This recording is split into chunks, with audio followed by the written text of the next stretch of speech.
let's move to College Station, because we talked about Florida State. We talked about Ole Miss. I think Texas A&M belongs in this bunch too. We saw them beat Notre Dame. We don't exactly know what that means yet, but they play Auburn this week. And Auburn's in a desperate situation after losing at Oklahoma last week. So A&M facing a dangerous team. This is a team that really A&M should be out for revenge based on what happened last year when they played at Auburn, because A&M was a playoff contender going to that game. After losing to Auburn, A&M goes to the Texas game where they still could have gotten in the SEC championship game, but they would have had 3 losses. So they were shocked by Auburn last year. I don't think they're going to let Auburn shock them. I don't think Cam Coleman will surprise them. I think everybody is aware of how dangerous he is. But this Texas A&M offense, let's talk about their receivers. Let's talk about Mario Craver, Mississippi State transfer, Casey Concepcion, NC State transfer, Marcel Reed, the quarterback, who I think people were surprised when he came in last year, but now realize they knew what they were doing with this guy. Yeah, so let's talk about feelings first. My favorite topic. Of course. Are you willing or are you able to change your tune about what seems to be constant inevitability? About there being something supernatural about Texas A&M not ever reaching its potential? The supernatural guide to 8-4. I am looking at A&M's schedule at the moment, and I'm sure River has it. He can show you. You are looking at a home game against Auburn. Then you have Mississippi State, Florida, and Arkansas before facing LSU and Missouri, which is the most important 2-game stretch of their season.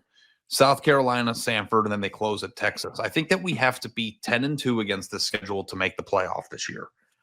With what we've seen out of A&M so far, and say what you want about Notre Dame, that was a hell of a freaking win. That was a hell of a win. And not just because they won the game, how they did it, where they were when they did it, and the circumstances of that final drive. I'm wondering, and I'm going to write about this week, but if the fumbled or muffed, I don't know what the right word is, mishandled snap from Tyler Buckner, Notre Dame's holder is the spell coming undone. If there's something supernatural there, because that is something that would happen to A&M. So you think Extra Point Jesus is now on Texas A&M's side? Supernatural and holy are different, I think. But I think the fact that they not only got the extra opportunity because of a freak play to be down 6 instead of 7.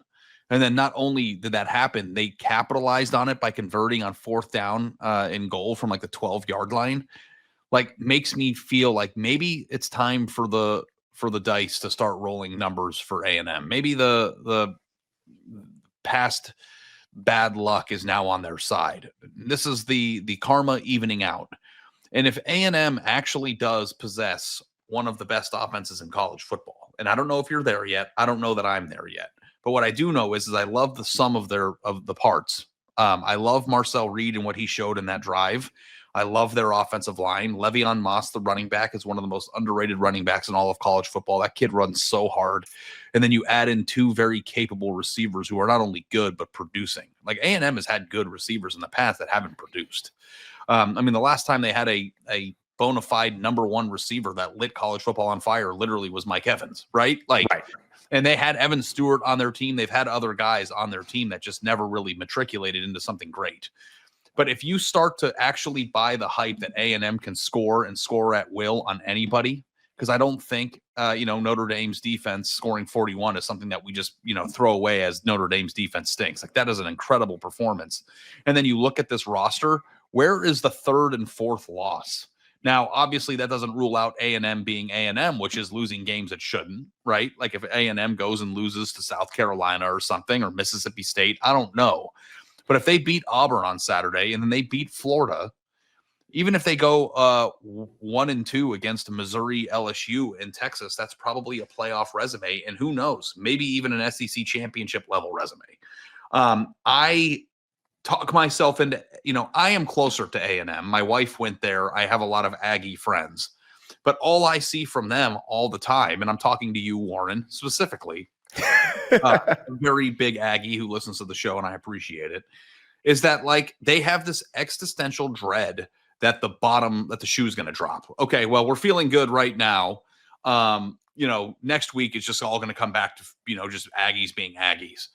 But like, if you can finally let go of that feeling, you have a new coach who is starting to find his stride. Mike Elko feels different for some reason.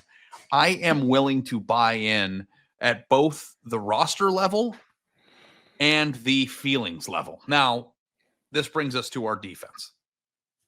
I said our defense. I'm an Aggie. Their defense. I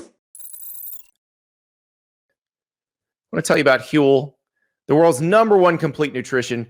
The Huel Black Edition, chocolate, vanilla. It's a complete meal, 40 grams of protein, 27 vitamins and minerals. It is so easy. Throw it in the bottle, shake it up. Perfect. You are set to go for one meal. Also, sign up to be the first to try Huel Daily Greens.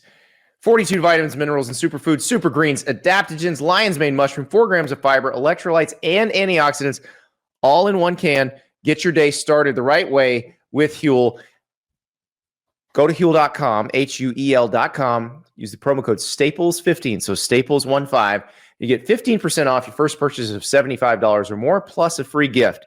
That is Huel.com, code Staples15 for 15% off.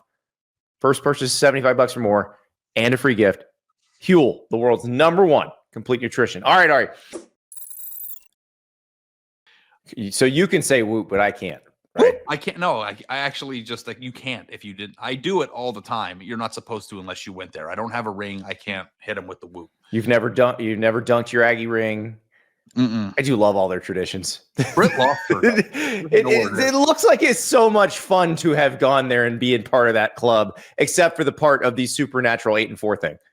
Yeah, because when you think about the statistical improbability of having as many resources, care, want to, and players and coaches that they've had on those sidelines over the course of the past 35, 40 years of them never being good, it's kind of staggering.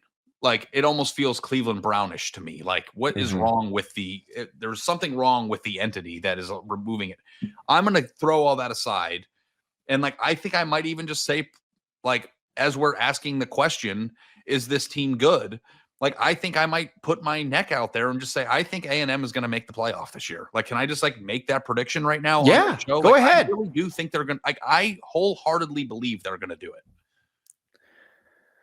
I think there's a chance. I am not ready to go that far, Ari. And it's interesting because, we picked this game. You picked Texas A&M to cover 6.5 against Auburn. I picked Auburn to cover, but I'm not picking Auburn necessarily to win the game. I think Texas A&M probably wins the game. I just feel like that's too many points. But I do feel like Mike Elko makes this feel different. What is it about him to you? Is there something? I don't know. There's an adult in the room. Yes.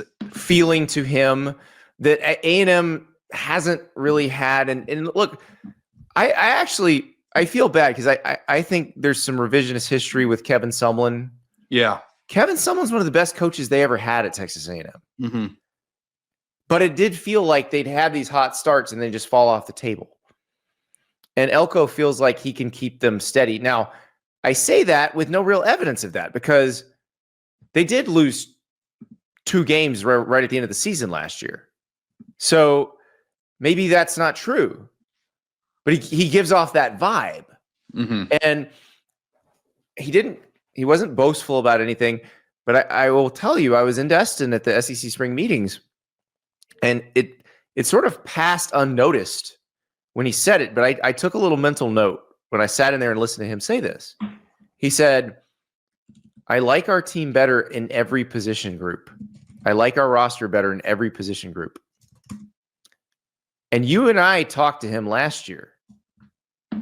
And he said how much work there was to do. How much, like, he was trying not to throw Jimbo Fisher under the bus, but clearly he was saying, I realize there have been some highly ranked recruiting classes here, but we didn't have a very complete roster. Yeah. I think he feels like he has a more complete roster this year. They have a pass rusher as scary as Nick Scorton? I don't think they do, but the totality of their defense, I think they feel pretty good about. Yeah. I think they like their offensive line. We know they love their receivers that they got out of the portal. Yeah.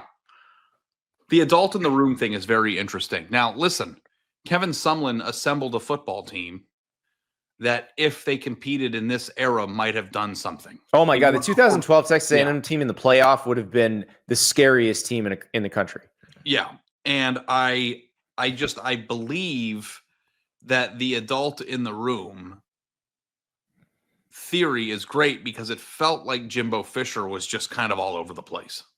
And I don't know what it was about him.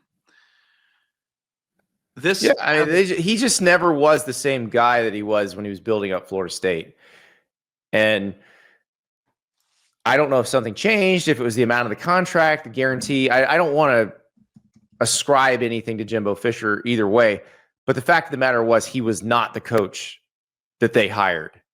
They were trying to hire the guy who got to Tallahassee and got the head coach job in 2009, 2010, and built that thing up. That wasn't him. Elko is doing this in a at least what feels like a much more sustainable way. I really, really, really think, and I don't know if this is just because of this is my confirmation bias, Andy. And you remember like when the Jimbo Fisher firing happened and the circus of who A&M was going to hire was coming, around. Like all the different crazy theories of like all the things that A&M could have possibly done with all of that oil money and all the splashes they could have made and how big of a statement they could do and going out and just getting a steady human adult that wasn't sexy, that wasn't going to, get all the crazy headlines and wasn't going to be some absurd amount of money that would have needed to be paid in order to get him there. It didn't feel like they were making a deal with the devil. Or selling out every single thing that they had resource-wise in order to convince somebody to come to A&M. They got somebody that fits. And I feel like A&M has never really tried to make things fit. They've been trying to throw money at problems, and that doesn't do it. And I think that's probably the if you want to get to the real source of like what that supernatural spell is, it's probably because they have not done things functionally. They've done things expensively.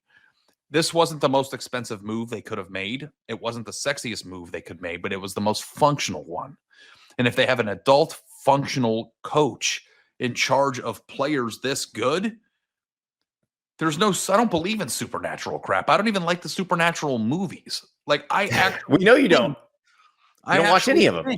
I can totally buy into this. Now, I don't know about their defense. I don't know if their defense is going to show up.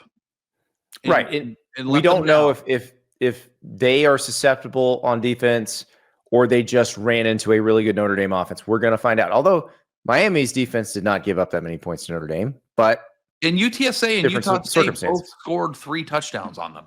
So it's not like they've been the steel trap and the overmatched opponent category. Yep. But we're gonna find out a lot about Texas A&M this weekend because Auburn is good. If Auburn can win this game, Auburn should be thinking about potentially playing for the SEC championship, potentially making the playoff. So A&M's got to beat a team that has very similar expectations and aspirations. And if they can do it, they're going to be in a great spot. Yeah.